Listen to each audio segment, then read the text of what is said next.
Psychologist at PPS.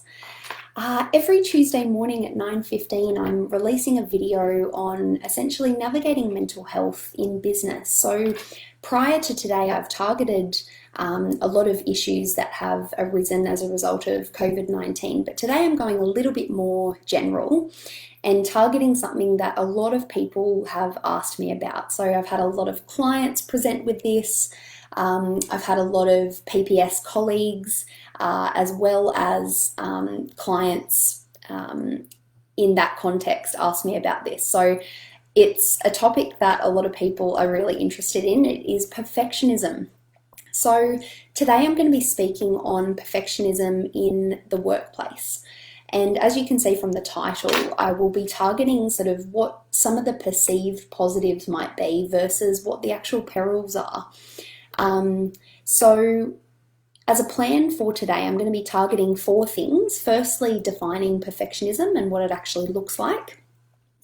Second of all, describing what we call the paradox of perfectionism, so what people perceive to be positive about it versus the reality of the situation. Thirdly, the costs of perfectionism, so how that's actually going to influence you emotionally as well as in your behaviours. And finally, some strategies to navigate it. So if anybody has any questions today, please feel free to pop them in the comments section. I can see Jess is following this morning, so good morning, Jess. And I will answer those as they pop up. So firstly, what is perfectionism? And this is a topic that I'm quite interested in myself. I get quite passionate about it on my soapbox a little bit, so don't mind me today. The first definition that I found actually comes from the 80s from somebody called Burns. And Burns said, those whose standards are high beyond reach, people who strain towards impossible goals and who measure their own worth entirely in terms of productivity and accomplishment. So that's one definition of perfectionism. A second one is by Frost and colleagues in the 90s. And they said it was this setting of excessively high standards for performance, accompanied by overly critical self-evaluation. So essentially what we do know, despite the definition, is that perfectionism really involves 3 things. The first is relentless striving for unrealistically high standards for oneself. Secondly, judging your self-worth based on achievement of these unrealistically high standards. And thirdly, experiencing negative consequences as a result of these things. So this is the part that often goes unsaid, and I'm going to talk about that a little bit more today. In terms of perfectionism, so you might be a perfectionist in general. So for example, you could strive for perfection at work, at home, in terms of your physical appearance, in terms of your hobbies, your housework. It could be sort of quite broad, or it could just be one of those areas. So today I'll be targeting perfectionism in the workplace to give you some examples there, but just be mindful that it can be quite general or it can be quite specific. So an example of how it might play out in the workplace is you might be a business owner or an employee, and you might always strive to achieve very highly, but always perceive that you're falling short in some way. So you might notice yourself talking to yourself in quite a critical way and having very rigid rules set out for yourself. So things like, I should be doing more on this project, I can't afford to make mistakes, or I must always be efficient. So you're probably noticing already that these are very rigid. They're not very flexible, but I will talk about that in a little bit. So I'm moving on now to the paradox of perfectionism. So what we perceive it as versus actually what the research evidence tells us. And Mish has jumped in, so good morning, Mish. Many people actually think of perfectionism as a good thing, and it's a word that's thrown around a lot in society, and people sort of have this assumption about perfectionism as something that allows them to be quite efficient, quite organized, and in many cases happy. And this does make logical sense when you think about it. So if you're having the thought, I can't afford to make mistakes, you might also have an assumption that you will work as hard as you need to not make a mistake, and that all will be well as a result of that. But the research actually tells us that this is untrue a lot of the time.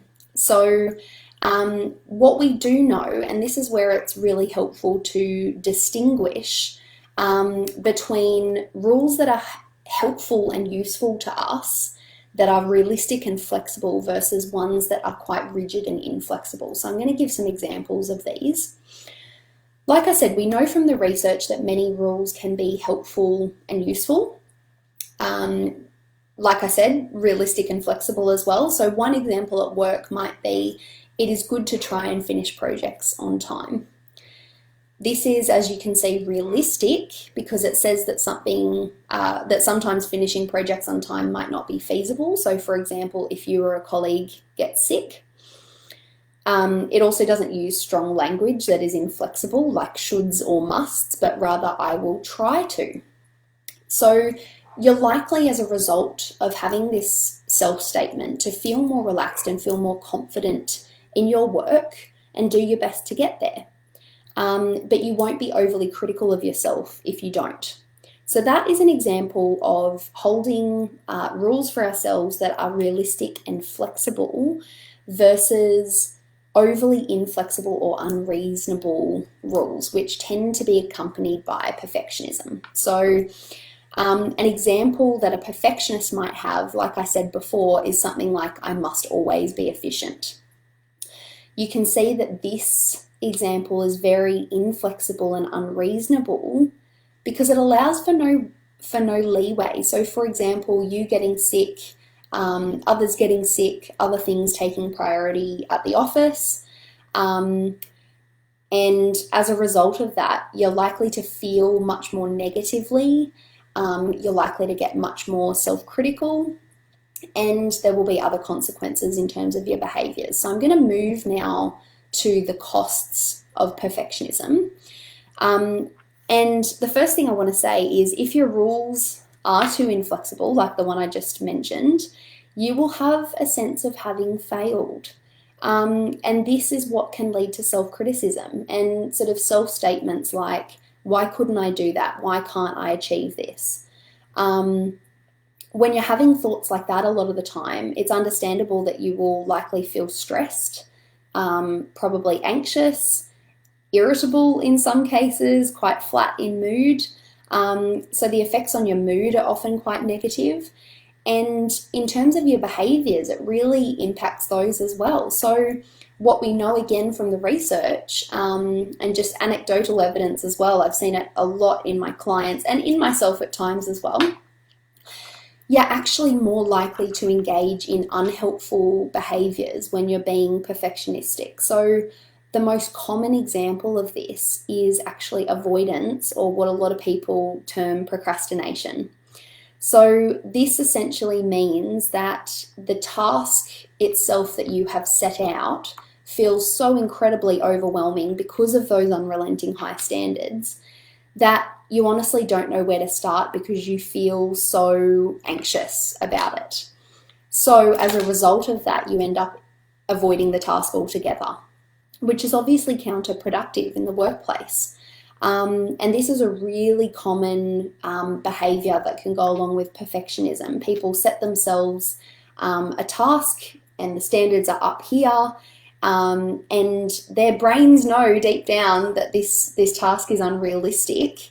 And so as a result of that, they feel anxious, and then they're more likely to avoid, because as I've spoken about in previous videos, our brains are not in a position to problem solve and to think logically when we are really anxious. So it's quite counterproductive. Another unhelpful behaviour that can come about as a result of procrastination and the self-criticism that can come along with it is excessive checking and reassurance seeking. So for example, you might notice yourself checking your own work a lot of the time, or getting others to check your work, often for mistakes. This can be helpful to a certain extent. Obviously, it's really helpful to have colleagues and others in the workplace check our work.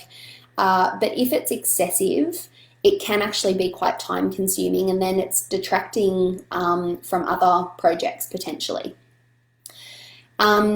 Again, in terms of the cycle of all of these things, if you're avoiding or you're procrastinating and you're checking or you're reassurance seeking, each of these behaviours are likely to reinforce some of the negative emotions that you're experiencing. So really there's a big cycle that goes on here that feels really difficult to get out of.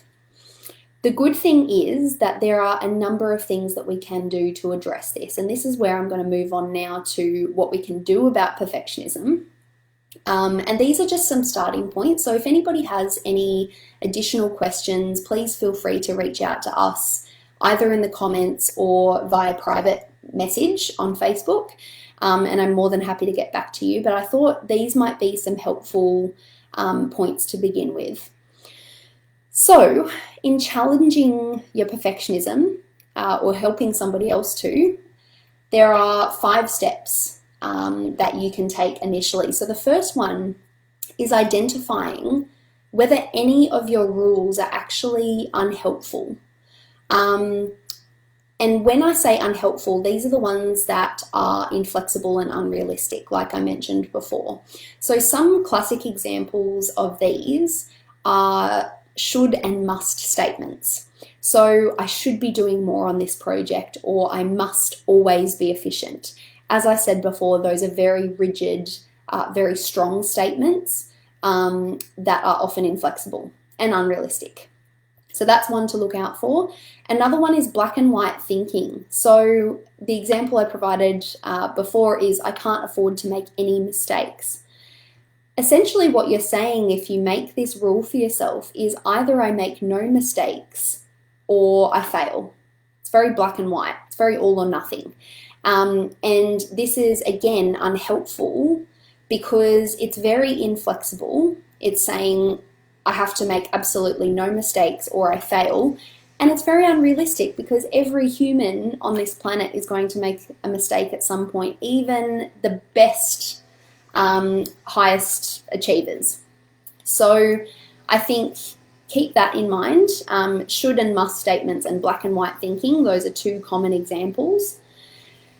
Secondly, question how flexible or realistic your rule is. So if you have identified a should or a must statement or black and white thinking, ask yourself, how flexible am I being with myself, saying, for example, that I must always be efficient?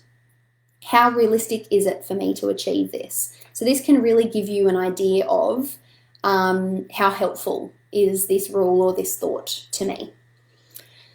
Thirdly, recognizing the negative consequences of having and keeping this rule. So for example, I notice I feel overwhelmed and don't know where to begin with my work, so I often avoid it.